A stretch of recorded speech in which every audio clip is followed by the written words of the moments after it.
last question over here in the far corner. Can you just talk about your prep for Lambert and Eason coming in, which quarterback you'd face, and then once it became Eason, just what you thought of him? Yeah, you saw, I mean, we prepared the same way for either one because we didn't know which one was going to play. I mean, there was no way of knowing. You know, and you saw him open it up a little bit more when Eason was in the game. It gave us some issues also.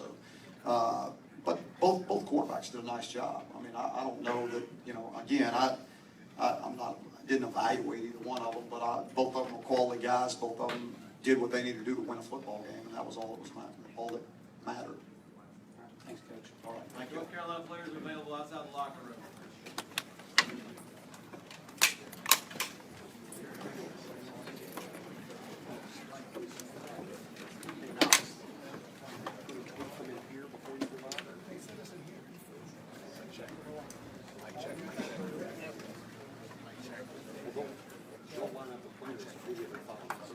Sorry, good. No. I would never sue you. Okay.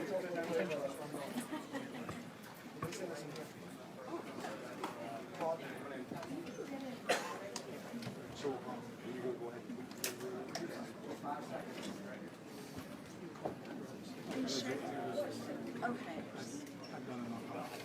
right. Thank you. You're welcome. There's nothing worse than that.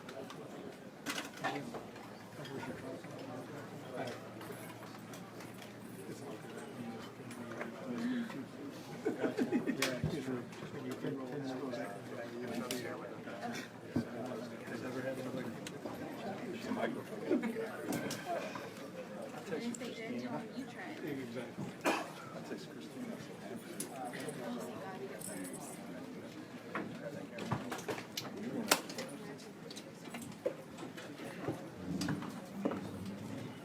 All right, Coach, we'll just allow you to make an opening statement, and we'll take questions.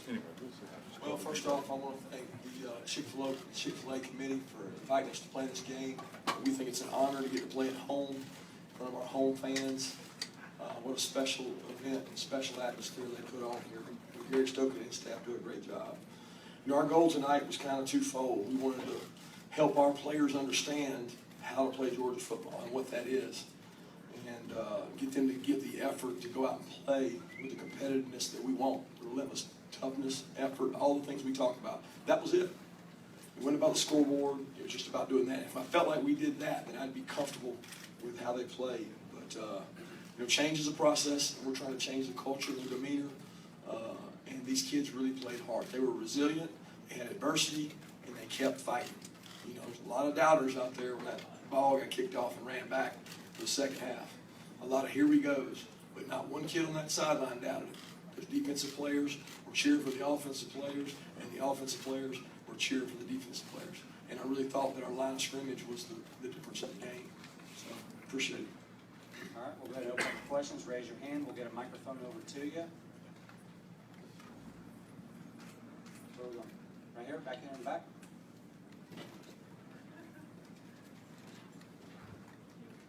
Kirby, coming out of that touchdown by Carolina, was that the sort of mental toughness that you wanted from your team? Is that how have you been sort of developing that? Because you said, here we go again. I think that was a feeling amongst the folks in the stands. How did you prevent that from spreading through the team? Well, I don't know that you prevent it in that moment. I think you prevent that every day in practice. When you're out there for stretch, flex, and you're walking through, and you're demanding excellence. And you know, I've really been hard on these guys, and that's not going to change. And sometimes they wonder why, they wonder if I'm crazy, but that's why. Because if I can make it harder on them in practice, when things like that happen, they tend to respond better. And I'm really proud of the way they responded. All right, questions either for Coach or for Nick Chubb? Raise your hand. All right, we're going to go left side over here in the back.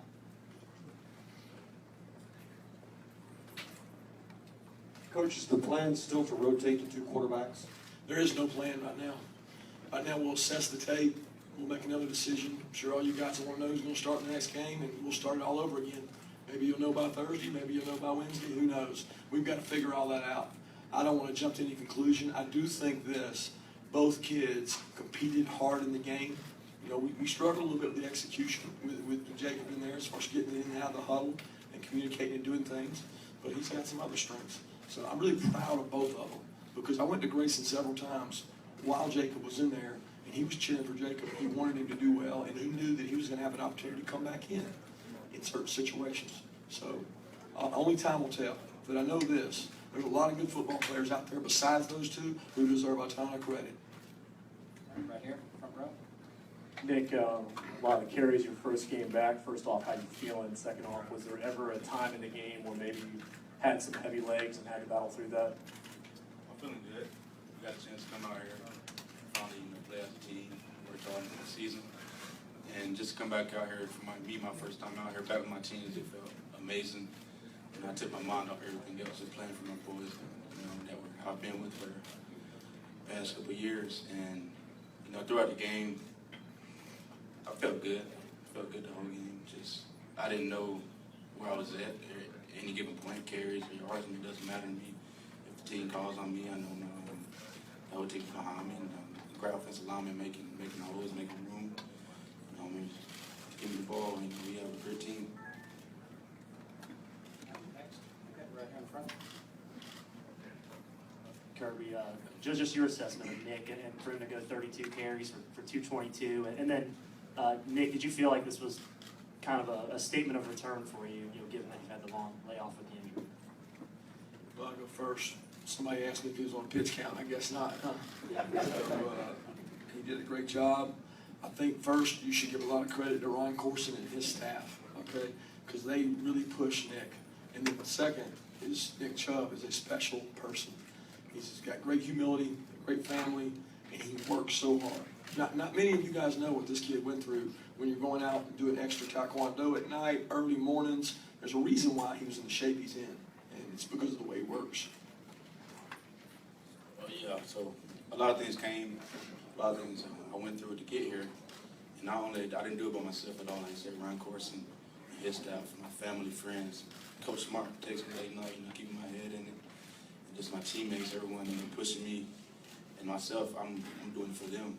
I get up every morning, work out, at night, taekwondo workout, a little track stuff with the track team. And it wasn't for myself, it was for my teammates. 10 months ago, I was injured. It was bad. Never been in that position. I was down, a lot of pain. I could have done two things: just laid down there, never got up.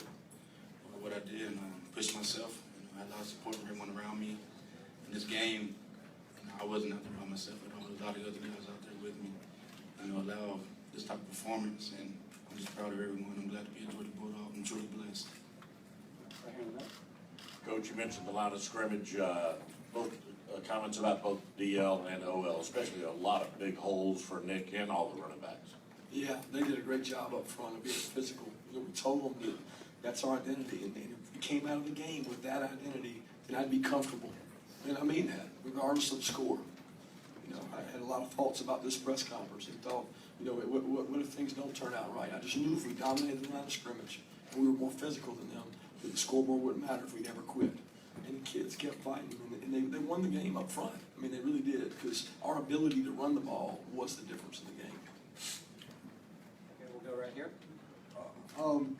Coach, so coming back from a 10-point deficit in the third quarter, how do you think that this game serves as a source of momentum as you continue on towards the rest of the season? I think it shows two things. A, we got to work on kickoff coverage. All right. B, we got to continue to improve all special teams. But it shows that these kids will never quit. They got to push. It's going to happen again. Teams, especially in our league, are really good teams. So we're going to have those situations come up. Sure, we want to build on it, but we got to be careful too. This is one game, and we can't fall in that trap. All right, far left over here. Coach, can you talk about Brian Harrion and the job he did? I tell you what, tears almost came to my eyes when that kid had that touchdown run. Because a lot of y'all don't know how far he came. I mean, he's sitting in his second semester. He's got to make 4 or 5 A's to even be eligible. Had a great relationship with him from Alabama. We thought he was a really good player when I was over there. And I was like, just hang on. Don't sign. Just wait. We'll be there for you if you can make your grades. And for that kid to come as far as he did, get thrust into the limelight, and go out there and do what he did, it's really special. He's got a lot of improving to do. He's got to improve on his protections. He's got to improve on his ball security. But he's certainly got 2 great guys to learn from. So I'm really proud of Brian. Right here, Mark. Kirby, the experience of being in game as a head coach for the first time, was it about you, what you expected? Were there any surprises, and to get a win over a ranked opponent in the first game out, what was that mean for you? It's a great feeling, but it's one game. And to be honest with you, how I felt, it was really weird. I mean, comedy of errors, flipping over on the headphones, trying to figure out who I'm talking to, because I didn't have to do that before. That was different, trying to find special teams, not feeling like I'm coaching my players, because I've always thought that was my best asset, to go coach the players.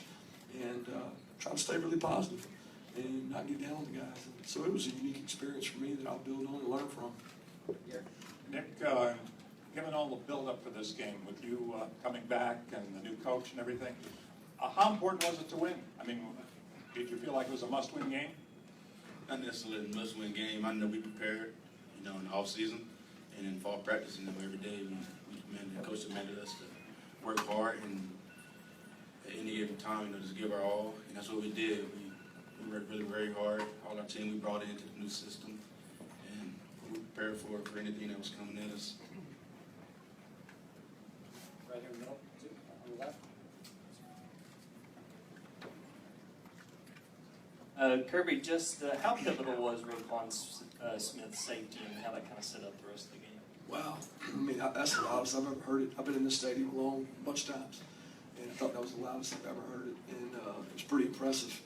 Who could deserve it better? You're talking about a guy that works so hard and buys into everything we preach. I mean, he practices faster than he plays sometimes. I mean, he literally does. He loves the game of football, and everybody told the kid he was too small. And all he's done is overcome that. I thought that momentum change was great.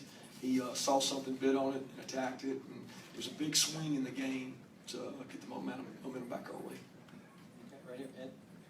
Nick, what was it like to finally get that in-game contact? And Kirby, I know you talked about what he's gone through, but to see how well he ran from the first quarter to the fourth, just what did that mean to you to kind of see tonight? It's definitely preparation. I didn't come out here, not knowing what's going to happen or how a game is going to go personally for my leg, whatever, because I've already been through it in practice. We practice hard. I've been tackled in scrimmages. So now I'm prepared. The coaching staff, training staff did a great job. But just the whole team. So, injury happens in football, and they took care of us. It was a great outcome. All right, time for a few more. Let's go here far left over here. Kirby, how would you evaluate your special teams play tonight? Well, I'll be honest with you, I want to watch the tape first, but we did not execute, especially on kickoff. A contained man that was not in the right place, and it could cost us the game, and that's deadly. We got to improve in that area, especially in the coverage units. They got a really good punt returner that we had sleepless nights over. I had a coach that used to coach there in North Carolina that texted me and said, don't kick it to him. So we had some long, hard thoughts about whether we were even going to kick the ball to the guy. I'm talking about the punt returner. Not to mention the kick returner did a great job, but we got to improve in that area. The one thing I'll say, though, we worked really hard on that, and we try to put our best players. I mean, Nick's a starter on that punt unit, so we try to put our best players out there because those snaps are really valuable. But we've got to improve in that area. Right here in front. Kirby, the decision to start Mo Smith and what he did out there, considering everything he did to get to this point. Yeah, the decision boiled down to how you practice. We tell our players all the time, we put a lot of value in practice. So Mo is a really hard practice player. He believes in doing it right. He believes in being physical. And I've been fortunate enough to see that for 3 years, and he did that when he arrived. And he plays with physicality. He's a competitor. He's a good leader. So that gave him, and he knew the system. So he's very comfortable out there to do things. And as far as how he played, I can't tell you that truthfully because I didn't get to see all of it. I feel like he played pretty good, but we had a couple balls that scooted out on us that he's got to improve on. There's not one guy on our team that doesn't need to improve, and we got to use this as a stepping stone. Right over here in the red. Okay. Nick, when you crossed the goal line on the 55-yard run, did it feel like an exclamation point on any statement you wanted to make for you and for the team? It always really good to get into the end zone because in the position we were in, we could have ran the clock down or got a touchdown. We ended up getting a touchdown, so that was great. But it just feels good anytime to score. And, it felt great. Great blocking. It was wide open. O-line did a great job. Great call. Just team effort. We did great. Over here on the right side. Hey, Coach, can you share some thoughts about opening the season here at the Chick-fil-A kickoff game? Yeah, it's an unbelievable venue. We asked Gary if we could just come every year and not have anybody else to make it a home game. It'd be all right with me. So, let's get that. You call the guys coming next year and get them out? Yeah. All right. No, we would love to do that. First of all, guys, I know that there's a lot put into this game as far as win or lose, but with the college football playoff the way it is, you know, it's great to play in a game. We're going to be better when we go play at some of the places we got to play in the SEC because we played a really good football team. And you need to give those guys credit. Their door does a good job. They got a very good football team, and that's going to help us in the long run by playing good competition. All right, we're going to go two more. We're going to go right here, and we're going to go back over here. Kirby, when they go 5 plays, 75 yards in a minute and 43 and take a 10-point lead, did you say anything to your defense, change anything schematically to kind of shut them down the rest of the way? No, you know, I think Coach Tucker and the defensive staff, Rocker and Cher and Shooting, they challenged those guys and pushed them. And they knew that it was things we were doing. It wasn't what they did, it's what we did. We lost contained. So if you keep contained, it's not that they're doing something so right, we're doing something wrong. And we really believe that when we play right and everybody does their job, the teams can't do that. So we just have to focus on doing that and not focus on the outcome of 10 points or how many points we're down, keep chopping wood. And they really did a nice job of that. Coach, kind of hard to ask this question, especially after Nick's performance tonight, but Sony Michel looked really good in the pregame warm-ups. No kidding. He said, I went by to tell you, I said, hey, son, you got all these folks fooled, man, because he was tearing it up. I'm sure their scouts and their coaches were like, well, good grief, he looks fast. I was just wondering how far out is he? He's just not cleared yet, day to day. Let me say this too, guys. Our receivers tonight blocked their tail off, and we haven't talked much about the receivers, but there was a lot of times that they were going down there cracking heads. So give those guys some credit, because I certainly am. All right, thank you, Coach. All right, players will still be available outside of each team's locker room for